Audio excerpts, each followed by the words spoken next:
अकोला शहरातील रामदासपेठ परिसरातील सिटी हॉस्पिटलमध्ये आज अचानक आग लागल्याची घटना घडली।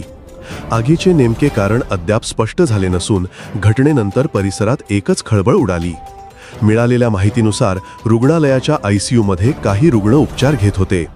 आग लागल्याची माहिती मिळताच अग्निशमन विभागाचे जवान तातडीने घटनास्थळी दाखल झाले आणि बचाव कार्य सुरू केले। जवानांनी आतापर्यंत सुमारे 8 रुग्णांना सुखरूप बाहेर काढले असून इतर रुग्णांना सुरक्षित स्थळी हलवण्याचे काम सुरू आहे।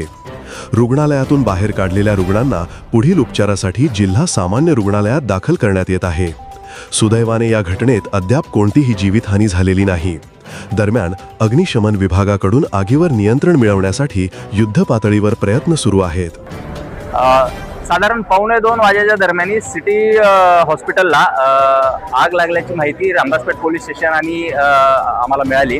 त्या अनुषंगाने तात्काळ फायर ब्रिगेडच्या ज्या गाड्या आहेत, फायर ब्रिगेडच्या गाड्या इकडे आम्ही रवाना केल्यात। रामदासपेठ पोलीस स्टेशनचा संपूर्ण स्टाफ, रामदासपेठ PI आणि त्यांना मदतीसाठी सिटी कोतवाली पोलीस स्टेशनचे प्रभारी अधिकारी गवई साहेब या पूर्ण स्टाफचा आम्ही इकडे रवाना केलेत। त्या दरम्यान जे हॉस्पिटलमध्ये एकूण 18 पेशंट असल्याची माहिती आम्हाला प्राथमिक माहिती मिळाली।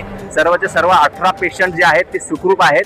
त्यांना निरामय हॉस्पिटल आणि केअर हॉस्पिटल या 2 हॉस्पिटलमध्ये शिफ्ट करण्यात आलेलं आहे। बाकी जे MSCB आणि इलेक्ट्रिसिटीशी संबंधित जे अधिकारी आहेत तर त्यांच्याकडून बाकी पुढचा अहवाल आम्ही घेऊ की नेमकं कारण यामागचं काय होतं। आता प्रथमदर्शनी त्याच्यामध्ये शॉर्ट सर्किट असल्याचं ते माहिती मिळत आहे। जे AC आहे त्या ACच्या काही वायरिंगला स्पार्क होऊन त्याच्यातून तो धूर तयार झाला अशी ती माहिती आहे प्रथमदर्शनी। बाकी MSCBचा अहवाल आम्ही हस्तगत तपासामध्ये हस्तगत करून बाकी पुढचा तपास यामध्ये करू आम्ही। थँक्यू।